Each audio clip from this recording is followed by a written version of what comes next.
History is sometimes bent by the will of a single man. The year is 1453. The world is about to awaken from the dark and stagnant sleep of the Middle Ages. But this awakening will not happen with the rise of the sun. It will happen with the destruction of massive walls, with the roar of cannons, and with ships marching over land. Mehmet II was born on the 30th of March, in 1432.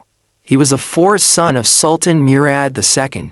His chance of inheriting the throne was weak, but fate changed when the death of his brothers made him the sole heir to the throne, even though he was still a child of play age. His education was difficult. To guide this rebellious prince, who resisted his teachers and rejected lessons, his father Murad II assigned Molla Gurani, one of the strictest and most knowledgeable scholars of the era.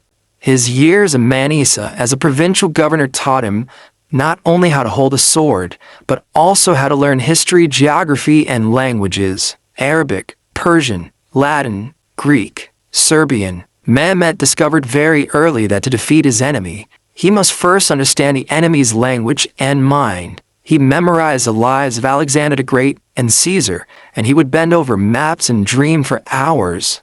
When he was only 12 years old, his father suddenly withdrew from the throne. Mehmet found himself at the head of a world empire. This was not a reward for him.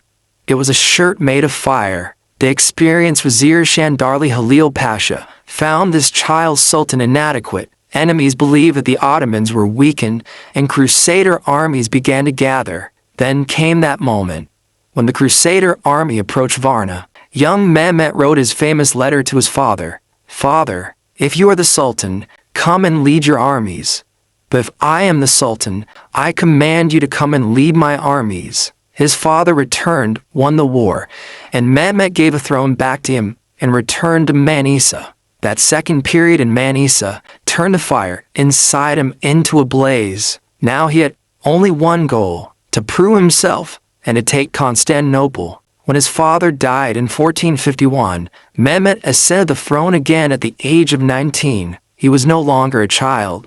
There was determination in his eyes, and even Shandarli Halil Pasha noticed it with fear. His first action was to send messages of friendship to Byzantium. Everyone thought he would be a peaceful and even timid sultan, but he was weaving every detail of the siege in his mind. Byzantium trusted the aid coming from the Black Sea. Mehmet ordered the construction of Rumeli fortress. It was completed in just 4 months. He drew the plan of the fortress himself. This structure cut off the arteries leading to Byzantium. When Emperor Constantine realized the danger, it was already too late.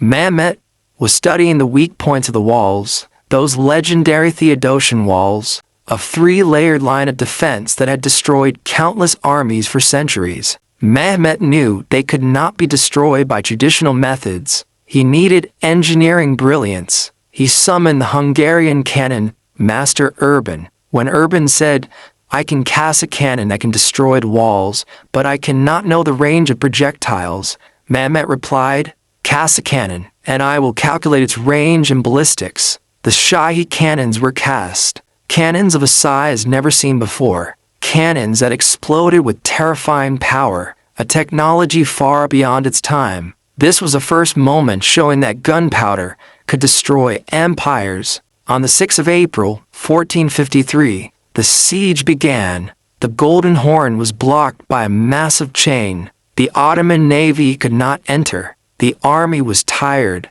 Shandarli Halil Pasha wanted the siege lifted.